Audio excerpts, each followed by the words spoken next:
আল্লাহ পাক জিজ্ঞেস করবেন, ও আমার বান্দারা, ও আমার জান্নাতি বান্দারা, আমি তোমাদেরকে যে সব ওয়াদা করেছিলাম সে ওয়াদা মতো সব পাইছো কিনা? আমি ওয়াদা করেছিলাম আমার জন্য রাত জেগে যদি তাহাজ্জুদের নামাজ পড়ো, নামাজ রোজা হজ যাকাত যদি করো, আমার দিন কায়েমের জন্য যদি আন্দোলন করো, রক্ত যাও, আমার জন্য যদি কষ্ট করো, শহীদ হও, তাহলে আমি তোমাদেরকে জান্নাত দেব। যত ওয়াদা করছিলাম তা পেয়েছো কিনা? জান্নাতীরা বলবে ক্বালু নাআম, সব পেয়েছি, সব নেয়ামত পেয়েছি। আল্লাহ বলেন সব পাও নাই, ওয়ানাদাইনা মাজিদ, আমার কাছে আরো বেশি আছে, আমার কাছে আরো বেশি আছে, সব পাও নাই। জান্নাতীরা বসে থাকবেন, বুঝতে পারবেন না এত নিয়ামত পেয়েছি, আল্লাহর কাছে আরো আছে। আল্লাহর নবী তখন মুখ খুলবেন, নবীজি বলবেন রব্বুল আলামিন, জান্নাতীরা বলতে সাহস পেতেছে না, সব পেয়েছি ঠিকই, কিন্তু যার জন্য গভীর রাতের আরামের ঘুমকে হারাম করে তাহাজ্জুদের নামাজ পড়েছে, যার জন্য স্ত্রী পুত্র পরিজনের মায়া পরিত্যাগ করে জিহাদের ময়দানে শহীদ হয়েছে, যার জন্য জেল খাটলো, জরিমানা দিল, যার জন্য নির্যাতিত হলো, সে আল্লাহ রব্বুল আলামিনকে তারা এখনো দেখে নাই।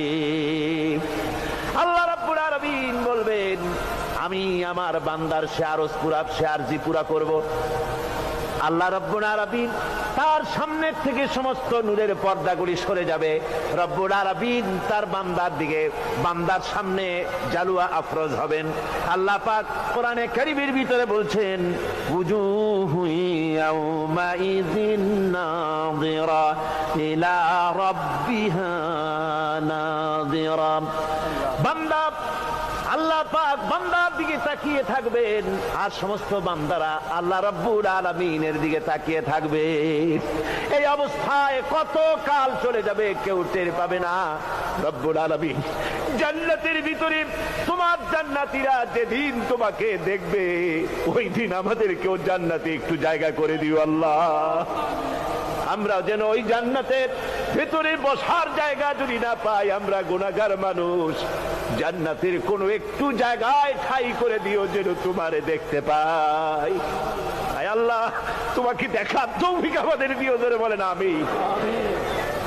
হযরতে মাহবুবে রব্বানী কুতুবে সুবহানী শেখ মহিউদ্দিন আব্দুল কাদের জিলানী রাহমাতুল্লাহ আলাইহি, তিনি বলেছেন, মুনাজাত করতে গিয়ে আবেগে বলেছেন, রব্বুল আলামিন, আমি যদি, তুমি যদি দয়া করে আমাকে জান্নাত দাও, আর তোমাকে যদি আমি না পাই, তুমি যদি আমার সঙ্গে দেখা না করো, আমারে যদি কথা না বলো, তাহলে এই জান্নাত আমার কোনো লাভ নাই। আর আমাকে যদি জাহান্নামও দিয়ে দাও, আর মাঝে মধ্যে তুমি যদি জিজ্ঞাসা